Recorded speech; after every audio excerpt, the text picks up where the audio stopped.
आगाज़ करूँगी मैं। हमाद, आपसे सारी सिचुएशन आपके सामने है, जहाँ पर एक जानिब एहतजाज भी हो रहा है। ये मामला बढ़ेंगे कैसे, कैसे आगे चलेंगे? कुछ आपको बेहतरी दिखाई दे रही है आने वाले दिनों में?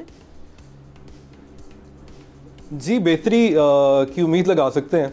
आप कह रही हैं नया सेटअप है, मेरा तो ख्याल है नया सेटअप तो ऐसा सच नहीं है, नए लोग तो नहीं है, पुराने लोग हैं, वही लोग हैं जो नस्ल दर नस्ल हमारे ऊपर हुक्मरानी करते रहे हैं और बहुत तजर्बा रखते हैं, सीखे सिखाए लोग हैं।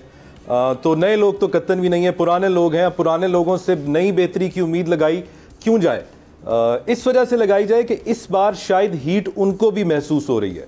जो मकूला चीफ साहब की निस्बत से दोबारा ज़बान ज़द-ए-आम हो चुका है कि if you can not stand the heat get out of the kitchen.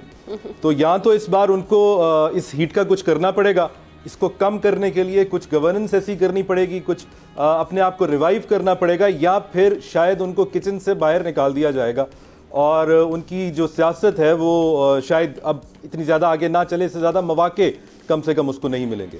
जहाँ तक आप अली अमीन साहब की बात कर रही हैं, उनकी मज़ाहमत की बात कर रही हैं, तो मैं भी हमेशा कहता रहा हूँ कि मुफाहमत करनी चाहिए, लेकिन हम लोगों को एक और चीज़ भी सोचनी चाहिए और समझनी चाहिए कि पीटीआई एक बंद अंधेरी गली से निकल के सामने आई है और जो हालात उसके ऊपर गुजरे हैं, फ़ौरन ही हम उनसे ये भी एक्सपेक्ट नहीं कर सकते कि वो सब कुछ भूल जाएंगे। ये इंसानी फितरत के खिलाफ है। तो जो मज़ाहमत जितनी वो कर रहे हैं, एज लॉन्ग एज इससे मुल्क की जो है मज़ीद आगे बढ़ने में रुकावट नहीं डालते, IMF को लेटर्स नहीं लिखते, इस किस्म की हरकत नहीं करते, तो जो उनका इलेक्शन मैंडेट चोरी का इल्ज़ाम है वो लेकर आगे भरपूर तरीके से चलेंगे और उनको चलना भी चाहिए। किसी के साथ भी अगर ज्यादती हुई है तो उसको कानूनी रास्ता ज़रूर लेना चाहिए। पीटीआई की एक और मजबूरी भी है, उनका अपना वोटर उनके साथ नहीं रहेगा अगर वो ये लाइन टो नहीं करते। उनका वोटर जो है उसकी जो तरबियत हुई है वो बहुत, अगर आप देखें उनकी फेवर में रहें तो वो इसको रेवोल्यूशनरी कहेंगे, अगर आप दूसरी तरफ ताल्लुक रखते हैं तो आप कोई और लफ्ज़ इस्तेमाल करना चाहेंगे। लेकिन एक ट्रेड जो कॉमन आपको नजर आएगी कि बहुत जारहाना वोटर है और वो वोटर खुद अपने लीडर्स को फौरन कटहरे में खड़ा कर देगा अगर सिर्फ मुफाहमत ही की सियासत के ऊपर एकदम पीटीआई आ जाए। तो उनकी तरफ अपनी भी कुछ मजबूरियां हैं, वो आगे लेकर नहीं चल सकते।